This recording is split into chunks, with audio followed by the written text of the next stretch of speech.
We're here, we're finally here this afternoon. What a wonderful opportunity to celebrate 50 years of this magnificent, fabulous organisation who've just stepped out into the community by faith and just organised themselves so people in our communities could benefit, not just this generation, but the generations to come. Please put your hands together and give them a round of applause this afternoon. Incredible. I don't think we would ever have thought that the need would grow and grow. I think that once you put training in place and offer support to community leaders, what's needed has just become more and more clear. So yes, I think ANCAD's survival for 50 years has been more than survival. It's been a real flourishing and a real benefit to the community. Well, it's amazing for any community group to have reached this status. My God, things in community development come and go so quickly, but we've done it. The partnerships we built in the community, the partnerships with Massey University, the partnerships with iwi, with Pacifica, all of that really made it worthwhile.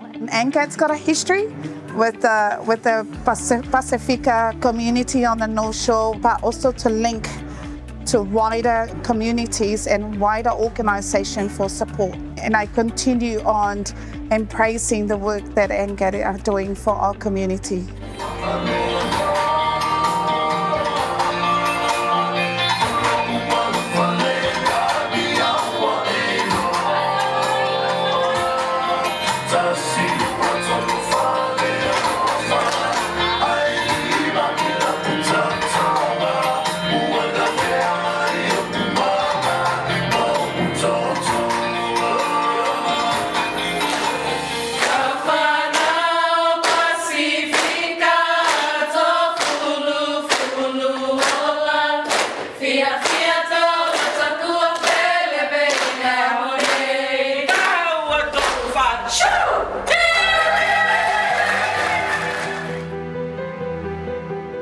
When I started was in 1989, and I had amazing mentors that were the bones of community development. And to be honest, I didn't really understand community development when I took the job.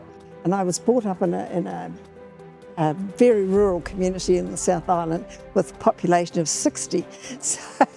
So it was, you were brought up by the village, put it that way. And so it was always very much part of me, but I never had a name to it. It's more important than ever in this day and age to get people to understand that communities make society.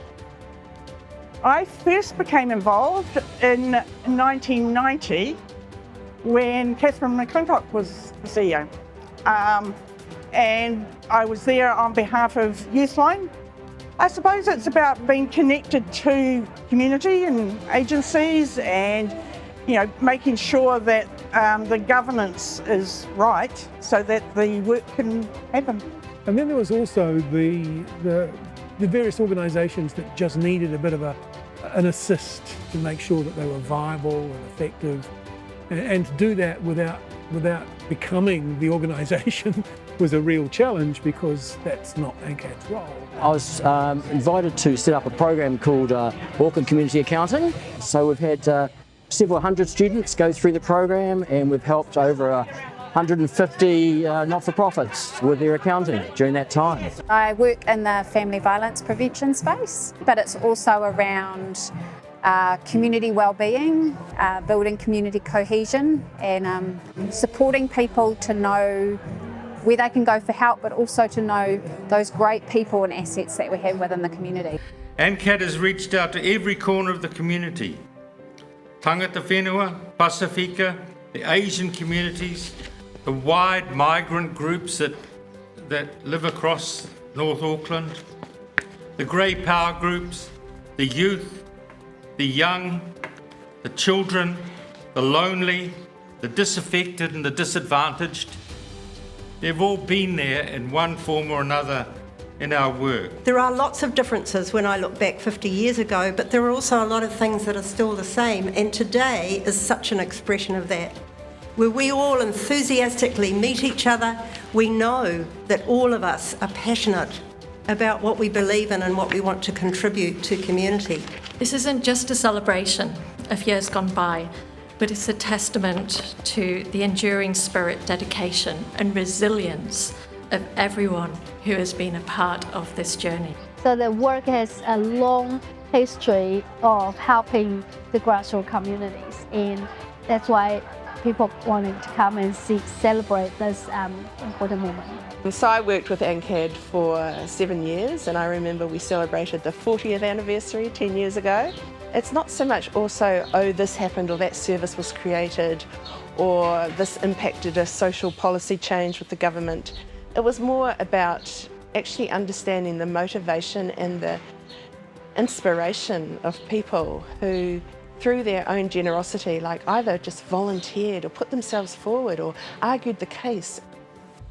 ANCAD has a really bright future, and it's bright because all of the people who we engage with, communities, individuals, specialist advisors, all the skills that people have in the community means that we can actually make a really powerful difference in our communities.